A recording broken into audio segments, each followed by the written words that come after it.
kamudlat, dali na punta mangguna. Mangguna taan niya to ang gulayan.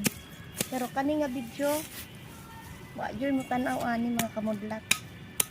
Tungod kay nangguna raman ta. Ambot lang ka ng uban. Og abi nimo kamudlat, naabot og 26,000 followers pero wa ko income ni piso. Ambot, san pa ka patilaw.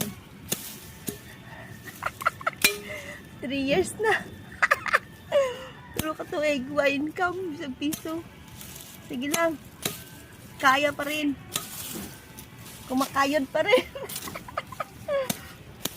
Yan na lang itong buhatan mga kamudlat. Mangguna na lang ta. Bahala, wa ay sildo. Basta natay income.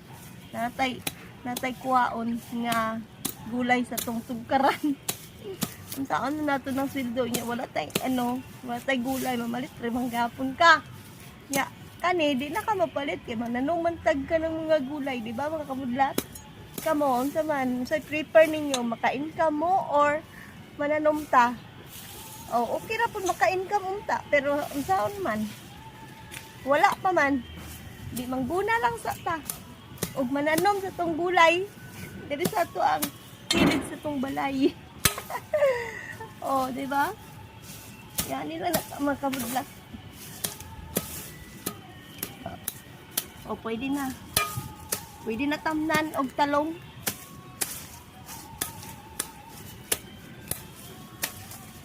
Yan nila ang kinabuhi sa taga-bukid. Sa taga-bukid. Lami ang kinabuhi sa taga-bukid. Oh, sige na. Bye-bye na kamudlat. Please like and share.